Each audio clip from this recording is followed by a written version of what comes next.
C'est une scène d'une horreur assez rare. Une dizaine de véhicules, dont des camions et des bus transportant des passagers, sont impliqués dans ce drame. Un accident de la route au lieu d'Imatom sur l'axe Yaoundé-Douala. Le bilan actuel fait état de plusieurs morts et de nombreux blessés, mais aucun chiffre officiel n'a été publié jusqu'ici. Le drame a freiné la circulation des véhicules sur ce tronçon, le rendant inaccessible sur les deux sens. Les usagers de la route, eux, ont été obligés de prendre le détour pour contourner les lieux à travers le passage par l'autoroute Yaoundé-Douala qui traverse Nkolbison à Yaoundé jusqu'à Boumniebel. Selon les dernières informations, les corps auraient été transportés dans les services funèbres publics à Idéa pour identification. Les blessés, eux aussi, se trouveraient dans les formations sanitaires dans la même ville. Pour rappel, entre 2004 et 2018, environ 600 décès ont été enregistrés sur cette route nationale. Le tronçon autour de Matom, qui fait partie de la section Yaoundé-Boumniebel, longue de 91 km, est le plus souvent cité dans les accidents de la route. On va repasser la parole à Pierre Blérion-Yemek, cette fois-ci pour la dénonciation de ce matin. Alors, parfait. Comment pouvait-il en être autrement? Nous avons un expert en secourisme sur le plateau et nous avons une situation qui est grave ou gravissime qui s'est produite hier sur notre axe Douala-Yaoundé qu'on appelle aussi la nationale numéro 3. L'accident de Matom. L'accident de Matom, nous avons rassemblé un certain nombre d'éléments, mais alors une catastrophe et une situation déplorable. Je vais mettre de côté l'émotion qui fait que j'y ai perdu mon enfant pour décrire quand même quelque chose. Un premier accident s'est produit parfait ici et la route n'a pas été matérialisée suffisamment à temps. Pour indiquer aux automobilistes qu'il y avait à un lieu précis un accident. Ce qui par la suite va produire un carambolage. La voiture qui a vu un grand nombre de passagers mourir a été cognée par 2 fois. Seigneur Jésus. Elle est cognée, mais pendant qu'on réfléchit, un autre gros porteur vient l'achever. Vous savez, les survivants, c'est des gens qui sont descendus pour faire pipi. C'est-à-dire que des gens sont descendus à cet endroit puisqu'il y avait un accident. Et chez nous, nous ne sommes pas formés, c'est ce que nous dénonçons. Il y a un accident, il n'y a aucune mesure de sécurité qui est prise à bonne distance. Parce que moi, sans être secouriste, je connais la vitesse d'un véhicule. À quelle distance au moins, l'expert est là, on devrait signaler qu'il y a un problème sur la rue. Qu'est-ce qui doit être fait? Parce qu'il nous arrive souvent, nous tous. Vous arrivez à un virage, vous trouvez un camion stationné.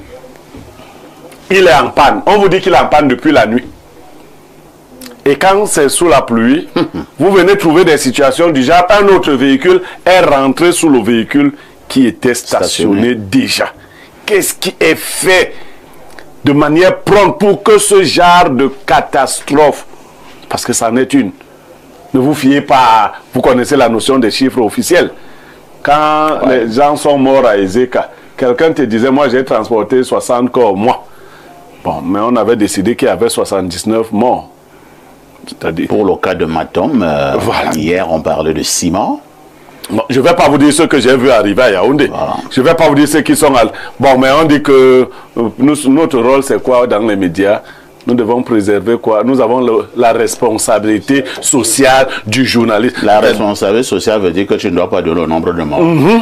Parce que si tu donnes le nombre de morts, le procès qu'on va te faire... Donc s'il y a même eu un mort, tu dois dire qu'il y a eu 0 mort. Bon, s'il y a eu un mort, tu dis encore. Mais s'il y a eu 30 morts... Tu dis non, il y a eu 3 morts. Tu dis qu'il y a eu 7 morts.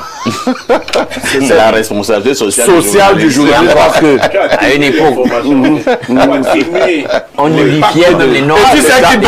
Est-ce que le journaliste doit mentir? Non, ce n'est pas le mensonge. La responsabilité sociale veut qu'on n'alarme pas la population. Oui, il ne faut pas alarmer, c'est-à-dire manager, voilà. Manager la conscience sociale. Merci. Donc cette situation qui est connue déjà de plusieurs est dénoncée parce que de mon point de vue, les mauvaises pratiques de secourisme. Peut-être qu'il y a même là-dedans des gens qui auraient pu ne pas mourir et autres. Comment nous fonctionnons? Parce que moi, j'essaie de voir les films. Nous, quand il y a l'accident, quelqu'un part de Matom jusqu'à Yaoundé dans un pick-up pour venir chercher un hôpital à Yaoundé. S'ils pouvaient même vivre. Donc, il y a même des morts chez nous que Dieu n'attendait pas. Oui. C'est-à-dire le vent qui va te taper de Matom à Yaoundé pour t'amener à l'hôpital de, je ne sais pas, Biémassi ou Efoulan. Quand on arrive à Efoulan, tu es mort. Merci Pierre Blériot. C'est vrai que hier, il y a vraiment eu cet accident du côté de Matom, avec plusieurs morts. Je préfère donc le dire comme ça. Avec plusieurs morts. Je n'ai pas donné un chiffre. Voilà, tu es un journaliste professionnel. Mais la dénonciation, tout en adressant déjà nos condoléances à toutes les familles durement éprouvées, mais la dénonciation de Blériot ce matin porte surtout sur le volet secourisme. Parce que s'il y a véritablement eu cette catastrophe à la fin à Matom, c'est parce qu'il y a eu... des mauvaises pratiques quelque part, et ça tombe bien, nous avons donc un expert en secourisme sur le plateau. Avez-vous été au courant de l'accident de Matom, Steve? Oui, parfait. J'ai été au courant de cet accident et je m'associe à la douleur de mon grand frère Pierre Blériot. Je suis hautement attristé parce que dans un voyage en aller-retour que j'ai fait à Douala, j'ai risqué moi aussi ce que nous appelons dans le jargon du secouriste le suraccident. Ça veut dire quoi? C'est-à-dire j'ai failli rentrer dans une voiture qui était déjà accidentée et qui n'a pas été déplacée de la chaussée. Immédiatement, ça m'a interpellé. À mon retour de Douala, 2 jours après pour remonter à Yaoundé, je suis retombé sur le même véhicule exactement au même endroit où je l'avais laissé 2 jours plus tôt. En situation toujours d'accidenté. Immédiatement, j'ai fait une vidéo. Vous pouvez vous pouvez voir la vidéo sur les réseaux où je trouvais scandaleux que 2 jours après, le véhicule n'ait pas été déplacé. Il y a en secourisme ce qu'on appelle les circonstances de l'événement. Ça part d'abord de la prévention. Moi, ce que je dénonçais dans ma vidéo, c'est que sur un axe national, qu'on appelle ici axe lourd, national numéro 3, qu'il n'y ait aucun marquage au sol. C'est inadmissible. Je passe le message ici comme ça à nos dirigeants. Il est inadmissible. Moi, j'aurais un conseil à donner au ministre chargé de cela. On annonce que dans une semaine, on annonce à tout le monde, dans une semaine, l'axe lourd est fermé. Il n'y aura pas de voyage pendant 2 jours. Et pendant ces 2 jours, on marque le sol. Parce que parfait ici, dans la prévention aux accidents, surtout nocturnes, le marquage au sol est essentiel. C'est quoi le marquage au sol? Le marquage au sol, c'est simplement les traits blancs que vous voyez sur le sol. Juste ça. Vous savez très bien que il y a un incivisme patent sur nos routes. Tout à fait. Tu es sur l'axe lourd, quelqu'un roule en plein phare, sans se soucier que le fait qu'il soit en plein phare aveugle ceux qui viennent en face. La seule solution dans ces cas-là, c'est de regarder le sol. Il n'y a que le sol qui t'indique si tu es de ton côté. Si tu es de ton côté et si tu dois bien rester dans les clous. Juste ça cause des accidents. Ça, c'est la première chose qui m'a interpellé. Maintenant, Pierre Blériot disait, il y a des gens qui meurent pour rien au Cameroun. Que Dieu n'attendait pas encore. Il ne les attendait pas. Il va lui demander, vous faites même quoi ici? C'est les esprits qui errent partout. Qui errent partout. Et nous font avoir des cauchemars et tout ça. Dans un accident parfait ici, il y a ce qu'on appelle le bilan. Oui. Le bilan est divisé en 3 tranches. Circonstanciel, lésionnel, vital. Ça veut dire quoi?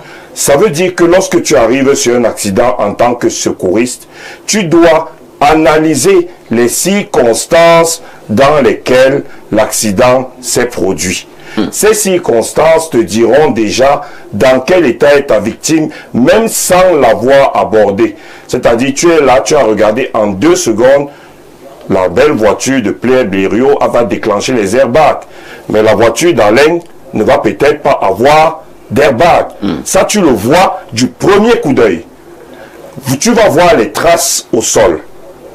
Sur combien de mètres il a freiné et dérapé. Ça te dit déjà en termes de calcul de secouriste l'impact, le choc qu'il y a eu à l'affrontement avec le véhicule en face. C'est un calcul mathématique, très simple. Ensuite, tu as fini ton bilan circonstanciel de l'événement. Tu rentres maintenant dans le bilan d'urgence vitale. Parce que là, ce qui est le plus urgent, c'est de savoir qui est en vie, qui ne l'est pas, qui peut être sauvé et qui ne peut pas l'être. C'est un peu cruel, mais c'est de choisir qui tu vas aider en premier. Bien sûr, si quelqu'un est mort, tu vas l'aider. Quelqu'un est déjà mort. Bien, Il est mort. Il est mort. Mais si quelqu'un est encore vivant, privilégie la vie. Tout à fait. Sauve d'abord celui-là. Ça, c'est le bilan d'urgence vitale. Tu vas lui poser des questions s'il est conscient. Tu vas le palper, mais tu ne vas surtout pas le bouger. Les gens commettent l'erreur. J'en ai vu avant l'accident de Matombe. J'avais vu un autre accident à Douala où votre confrère, le président Chop Chop, m'a appelé. J'étais en train de travailler en clinique. Il m'a appelé en direct. Il m'a dit: Monsieur Bikim, pardon de te déranger, mais il y a une actualité chaude ici au Cameroun. Il faut que tu interviennes en direct. Parce que nous avons les images. Il m'a envoyé et j'ai vu la sortie des personnes du véhicule. Je ne veux accuser personne. C'est des âmes de bonne volonté qui ne veulent qu'aider. Tout à fait. Mais lorsque tu déplaces une victime accidentée de son véhicule, il y a de fortes chances que tu aggraves son traumatisme. De graves chances. Et je prends l'exemple de mon confrère artiste, parce que j'ai ce petit côté aussi artistique. Ouais. Mon confrère Cabrel Nyandji. Lorsqu'il était mort, j'étais à Paris, je regardais la vidéo comme tout le monde, et je pleurais. Je pleurais pas parce qu'il était mort. Je pleurais parce que je voyais les conditions de son extraction de son véhicule. Lorsque on a extrait Cabrel Nyandji de son véhicule, il n'y avait plus de risque de suraccident comme à Matombe. C'est-à-dire que le véhicule n'était pas sur la chaussée, il n'était pas en risque de suraccident, il était en bas de course dans un fossé. Donc, il n'y avait aucune chance là que un autre véhicule vienne le frapper. Il fallait d'abord poser un bilan d'urgence là. Il n'y a pas d'urgence. Le véhicule n'était même pas en flammes. Donc, tu n'es pas dans l'urgence de le sortir pour qu'il ne brûle pas. Qu'est-ce qu'on fait? Il fallait le laisser devant son volant. Pour l'instant, il fallait le laisser devant son volant. Oui. Mais bon, ça c'est dans les bonnes conditions de secourisme qui n'existent pas réellement dans notre pays. Et c'est pour ça que je suis là pour changer ça. Les bonnes conditions de secourisme auraient voulu que, dans un premier temps, on fasse le bilan circonstanciel, le bilan d'urgence vitale, et ensuite qu'on arrive au bilan lésionnel. Qu'est-ce qu'il a? Où a-t-il mal? Quel traumatisme a-t-il eu? Est-ce qu'il y a un risque de traumatisme crânien? Est-ce qu'il y a un risque de rupture de la chaîne tête-cou-tronc? C'est-à-dire le rachis. Ça, il faut le faire dans les 5 minutes de l'accident. Avant de le bouger. Tu vas trouver les gens au C'est pour ça que je cherche Pierre Blériot. Entre-temps, d'abord, aider il n'y a pas des experts là, il n'y a pas de secouristes, il n'y a que quelqu'un qui sort du champ avec son vin de palme en main et qui va aider. C'est pour ça que ma bataille depuis 4 ans, c'est de créer un nouveau corps de sapeurs-pompiers. Dans le projet que vous avez tous reçu, je fais la proposition justement sur cet axe national numéro 3 de créer des pôles de secours. Tout à fait. Tout au long de la route. Tout au long de la route. Nous avons 3 capitales, on va dire ça comme ça, sur cette route-là. Boum-Yébel, Pouma et Déa. Sur ces 3 pôles, il doit y avoir des grands centres de secours. Prêts à intervenir. Maintenant, sur les plus petits villages, il doit y avoir des pôles de secours juste à la sortie des routes. C'est-à-dire que lorsqu'il y a un accident... Et Matombe est une sortie de route. Voilà. Lorsqu'il y a un accident sur un endroit, vous allez chuter. Le simple fait d'appeler et de donner l'information de là où ça se trouve, les secours vont se déclencher de l'endroit le plus proche de l'accident pour intervenir le plus rapidement possible. Et dans le cas de Cabrel, on lui aurait posé un collier cervical, on l'aurait sorti de la voiture avec une attelle cervico-thoracique. Voilà pourquoi mon projet est primordial pour sauver la vie de plus de Camerounais. Et aujourd'hui, je m'adresse là aux autorités. Vous êtes en train de construire une autoroute. Je l'ai prise à l'entrée de Boum-Yébel. Ouais. Elle est très belle. Très belle. Je vous avoue, j'ai fait des vidéos pour me vanter que vous insultez le Cameroun, vous insultez le Cameroun. Regardez, j'ai une autoroute à 3 voies chez moi. Parce que quand c'est bon, on le dit. Quand c'est pas bon, on le dit aussi. Cette autoroute est magnifique. Il est hors de question que vous finissiez cette autoroute sans des pôles de secours. Pour la simple raison que un accident sur l'autoroute, c'est pas comme un accident sur la nationale. Sur la nationale, il y a des populations tout au long de la route. Sur une autoroute, il n'y a aucune population. Il n'y a que le vent. Voilà. Merci, hein, Steve Mandeng Bikim. Lorsque quelqu'un connaît son domaine, ça se ressent, hein, ça se voit. Je n'ai pas grand-chose à dire. Je préfère continuer à distribuer la parole.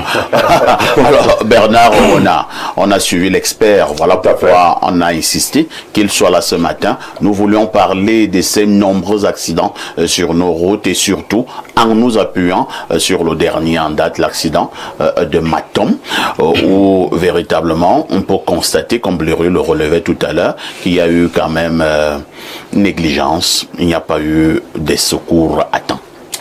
Oui, je pense que j'ai suivi le reportage de la journaliste de la CRTV au 17h hier, qui disait que le premier accident est survenu à 6h30 du matin. Donc entre 6h30 du matin, il y a eu un blocage de centaines de voitures. Tout à fait.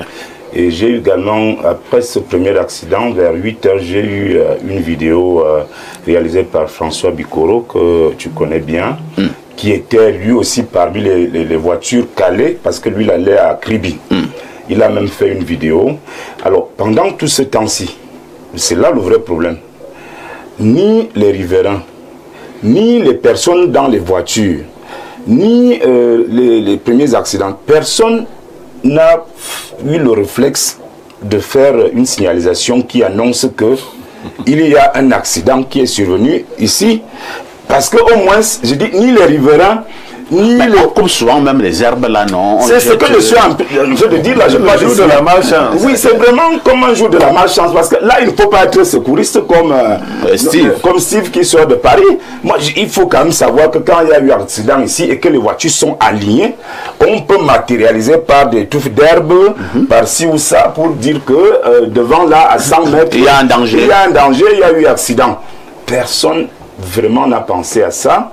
Et l'irréparable donc s'est produit avec le deuxième accident. On dit, la journaliste disait qu'elle a bien raconté ça, qu'il y avait un camion fou qui roulait comme si les freins ont lâché et qui a d'abord balancé là-bas, cogné ici, est revenu achever les gens qui étaient dans le car, qui attendaient dans la voiture. Et bon, le nombre de morts n'est pas important, qu'il y ait un mort ou 10 morts ou 100 morts. C'est qu'on a perdu des compatriotes qui... ne cherchez pas à aller mourir dans ces conditions-là. D'ailleurs, je voudrais préciser que il y a Madame Otou, qui est greffière en chef à Izeka, qui est morte dans cet accident. Et donc, ajouté aux autres Camerounais et Camerounaises, ça fait un peu beaucoup comme ça. Mais moi, je pense que ni les autorités, hein, parce que quand je parle des riverains, je parle des personnes qui étaient dans les voitures, qui étaient bloquées, il y a les autorités locales, le chef de village, le chef de bloc, le sous-préfet de Matom, etc. Je pense que toutes ces personnes, vraiment de façon concertée, pouvait lancer l'alerte et qu'on devait prévenir pour qu'on n'arrive pas à cet hécatombe. Samuel Mbonjok, nous parlons ce matin, mais nous nous appuyons beaucoup plus sur les mesures à prendre en route lorsque nous sommes en situation d'accident. Parce que les accidents, quoi qu'on dise, nous en aurons toujours. Même en Europe, il y a des accidents. Aux États-Unis, il y a des accidents, ainsi de suite. Mais est-ce que le Cameroun a compris qu'on peut prévenir les accidents? Lorsqu'il y a un accident, que faisons-nous? Parce que on parlait tout à l'heure des grands endroits où on peut mettre sur pied des secours. Quand vous partez de Yaoundé pour Douala, il y a des endroits, si vous avez un accident grave, c'est que c'est que vous allez mourir. Parce que le premier hôpital est peut-être à 85 km, ainsi de suite. Non, comme on peut le constater, c'est un problème de gouvernance, c'est un problème systémique. Tout le système est grippé. On ne devrait pas s'attendre à avoir une perfection au niveau du sécurisme ou alors au niveau de nos routes ou alors au niveau de nos infrastructures ou alors au niveau de notre système de santé, parce que quand le système est ce que nous avons là, on ne peut avoir que ce que nous sommes en train de vivre là. Donc, on ne peut pas s'aimer les arachides et on s'attend à récolter le manioc. Ou bien le bitacola. Le bitacola.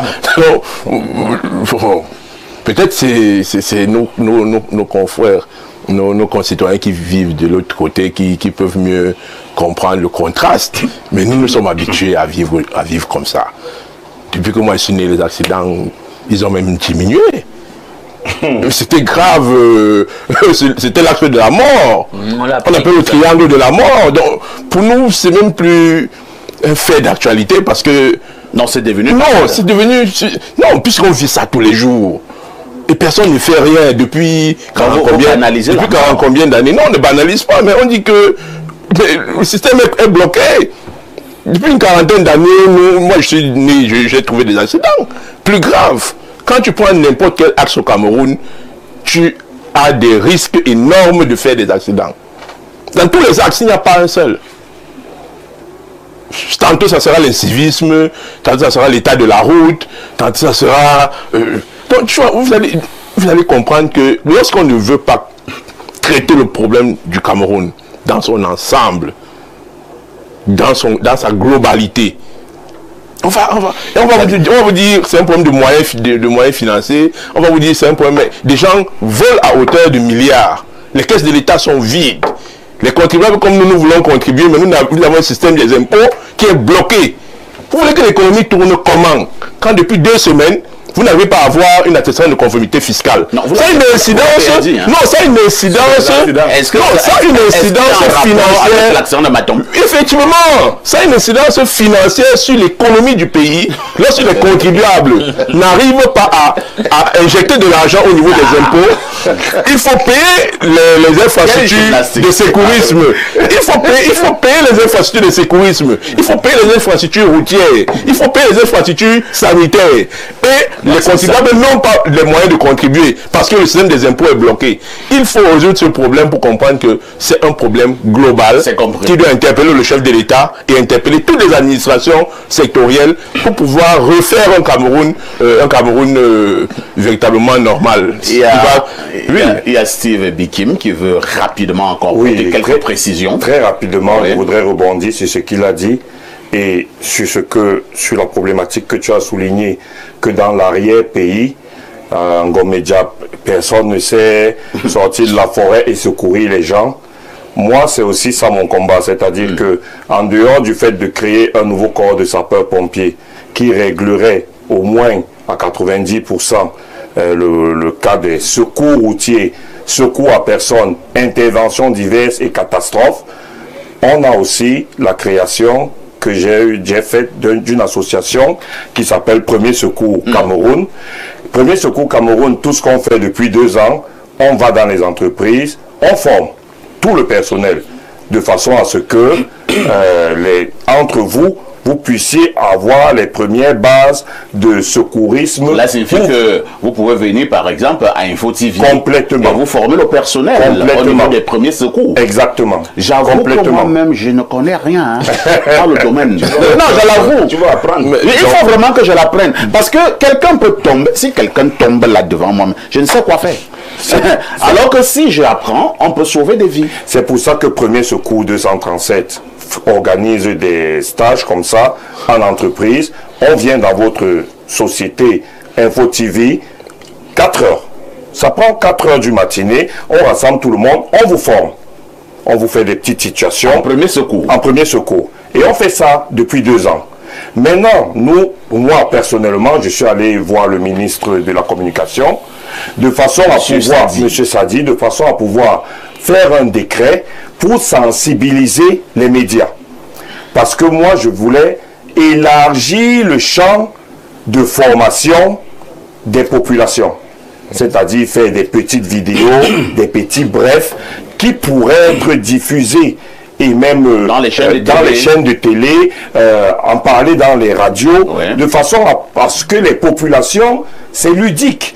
En fait, on crée un émolument pour le secours qui ferait que X ou Y personne du nord au sud, de l'est à l'ouest, soit capable de mettre son compatriote en position latérale de sécurité. Nous appelons ça la PLS.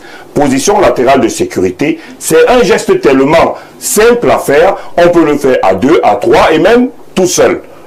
Ça te sauve la vie, tout simplement. Il y a aussi un endroit là, hein, c'est-à-dire quand on doit secourir quelqu'un là, le bouche à bouche. C'est-à-dire une femme est cachée et c'est un homme qui doit la secourir. Voilà un bel exemple. Dans le contexte camerounais, pas fait ici, le bouche à bouche serait encore une option obligatoire parce que il n'y a pas ici de bavure ni de masque haute concentration pour pouvoir faire la réanimation cardio-pulmonaire avec un masque et un bavure. Ça fait partie du matériel que nous n'aurons pas demain. Tout à fait. Du coup, nous passons encore bouche à bouche. Il faut continuer à bouche à boucher. Je voulais dire quelque chose en 30 secondes. Vraiment en 30 secondes. Ce serait très intéressant.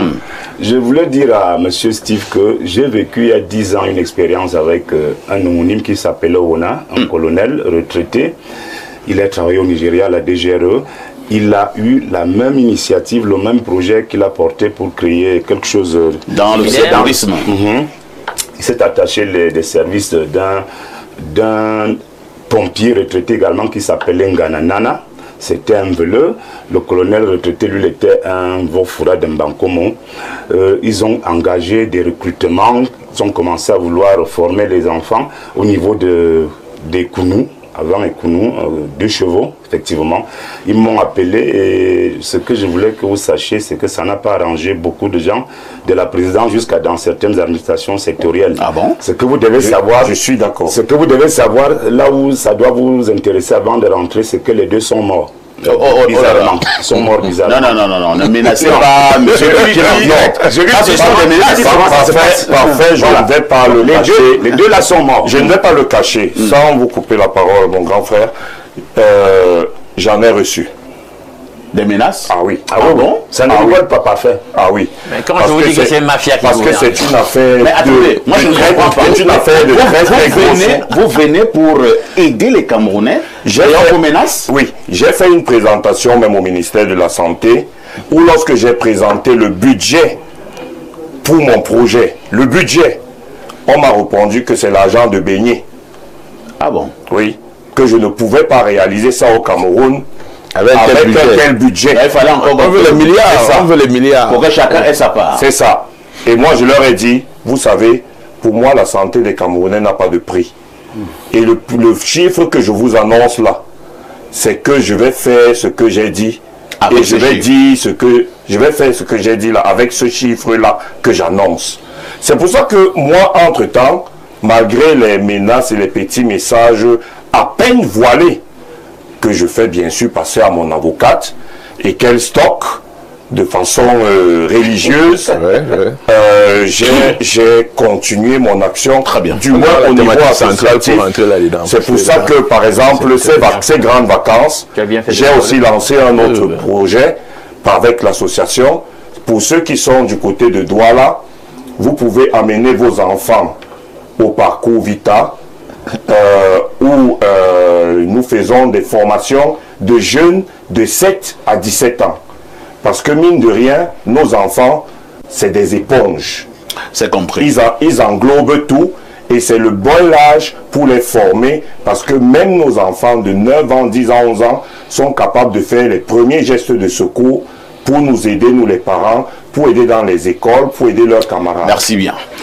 On va passer la parole à Pierre Blériot, mais tout ce que j'entends sur ce plateau me donne quand même froid au dos. Hein. Ça me donne froid au dos, mais je vous passe la parole pour savoir ce qu'il y a lieu de faire lorsque nous avons des accidents, même le B.A.B.A. Bon, mais moi, beaucoup plus jeune, nous avions un service, comment on appelait ça? Les secouristes, non? Tout à fait. La Croix-Rouge. Il y a même aussi la Croix-Rouge qui forme aussi. Qui forme ces Non, la Croix-Rouge n'a pas. Nous avions un service de secouristes dans les États. Et on pensait que c'était une bonne chose. Beaucoup de cas arrivent dans les écoles et autres. Déjà qu'il n'y a même pas d'infirmerie dans nos écoles et tout le reste. Il faut dire vrai, quand le monde nous écoute quand même, ça donne l'impression d'une grosse sauvagerie organisée. Alain, donc vous parlez de l'autoroute. Ouais. Parfois ici, quand vous entrez sur l'autoroute, faites le signe de croix. Ah bon? La route est belle, mais il n'y a rien. Vous êtes seulement sur la route. Non, la signalétique. Si quelque chose, même un malaise vous arrive dans votre voiture, Vous êtes mort. mais il n'y a rien. Et si tu fais même des gestes aux gens, on va dire que tu veux les agresser. Non, tu non, vraiment. Non, commencez déjà par mettre ce genre de choses sur la route. Une route, ça va avec tout ça. Maintenant, pour revenir à l'accident, j'ai entendu plein de choses comme vous, relativement même à l'accident de Cabrel. Les mots que j'ai entendus là, nous ça n'existait pas ici, hein. Le truc que tu disais là. Il n'y a pas ça, c'était dans les rêves. C'est-à-dire tu vas mourir là. Parce que les passants, les paysans ne vont faire rien d'autre que de vouloir te sortir de là, croyant t'aider. D'autres viennent même te soutirer. Bon, mais effectivement, je vois maintenant comment nous sortons souvent les accidentés. Les portières sont bloquées, autres. Nous te tirons. Parfois la hache. Oui. Parfois on prend les haches. Tu vois, on te tire, ça veut dire que si tu as eu une lésion, On aggrave même la situation. on aggrave la situation. Peut-être dans tes tirs, tu es mort. Donc, je dis vraiment, l'ignorance est pire que le sida. Oui, tu es plus dangereux.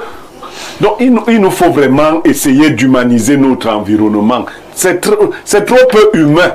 Bon, est-ce que les gens qui aspirent à être chef d'État, ils entendent ça? Parce que c'est quand même... Est-ce que celui qui est là, lui aussi, il est au courant que... Vous parlez des axes, même à Yaoundé. Si vous faites un accident dans la nuit du côté de Mombo, on fait comment avec vous? Alors, là-bas, il n'y a que les filles de nuit. Nous sommes en insécurité grave. Donc je crois qu'il y a lieu de faire quelque chose. Pour les menaces, nous aussi, pour parler comme ça, les gens me demandent tout le temps, on n'a pas de courage qu'on prend quelque part. Tu attends seulement le jour de ta mort. Parce que les gars qui étaient stationnés là, eux n'étaient même pas courageux. La mort est venue les prendre sur place. Que tu sois courageux ou pas courageux, chacun attend sa mort sur place. Mais il faut bien faire quelque chose en attendant. Merci Pierre Blériot.